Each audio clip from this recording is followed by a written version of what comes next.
এশার নামাজের পরে টানা 41 দিন একটি আমল করেন, অবশ্যই আপনার দোয়া কবুল হবে। অনেকে আছেন হুজুর দোয়া কবুল হয় না, অভাবে আছেন, দুশ্চিন্তায় আছেন, ডিপ্রেশনে আছেন, ফ্রাস্ট্রেটেড পিপল যারা, মেয়ের বিয়ে হচ্ছে না, সন্তানরা কথা শোনে না, বিভিন্ন ধরনের টেনশনে আছেন, ঘর থেকে অভাব যাচ্ছে না, বিপদে পড়ে আছেন, তীব্র অনেক বড় যন্ত্রণার ভিতরে আছেন, অসুস্থতার ভিতরে আছেন, বিভিন্ন ধরনের দোয়া আমরা আল্লাহর কাছে করি। অনেকেই বলে হুজুর দোয়া কবুল হচ্ছে না। টানা 41 দিন যদি এই আমলটি করতে পারেন, অবশ্যই আল্লাহর পক্ষ থেকে সাহায্য আসবে। আমি নিজে আমল করে ফায়দা পেয়েছি এবং শায়েখ আহমদ সারহিন্দি রহমতুল্লাহ আলাইহি উনি আমলটার কথা বলেছেন, উনি আমলটা করে ফায়দা পেয়েছেন।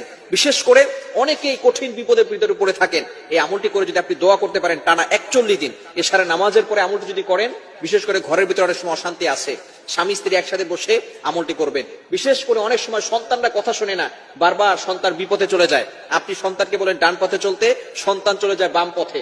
বিভিন্ন ধরনের বিপদ আমাদের সমাজের ভিতরে আছে না নাই? এই যত ধরনের বিপদ আছে না কেন, যত ধরনের বিপদ নিয়ে আপনি আল্লাহর কাছে দোয়া করবেন, সকল ধরনের দোয়া আল্লাহ পাক রব্বুল আলামিন আপনার জন্য অ্যাকসেপ্ট করবেন। তবে হারাম দোয়া আল্লাহর কাছে করা যাবে না। বিশেষ করে কিভাবে আমলটা করবেন? চমৎকার একটি আমল, আপনি 100 বার দুরূদ শরীফ পড়বেন, আল্লাহুম্মা সাল্লি আলা সাইয়্যিদিনা মুহাম্মদ। এশার নামাজের পরে আপনি সেখানে বসবেন, সুন্দর করে বসে অবশ্যই পবিত্র অবস্থা আমলটি করার চেষ্টা করবেন। আপনি এশারের পরে নামাজ পড়ার পরে সেখানে বসে পশ্চিম দিকে ফিরেই আপনি 100 বার দুরূদ শরীফ পড়বেন, আল্লাহুম্মা সাল্লি আলা সাইয়্যিদিনা মুহাম্মদ। এই ছোট্ট দুরূদটি 100 বার পড়বেন, অথবা আপনার যে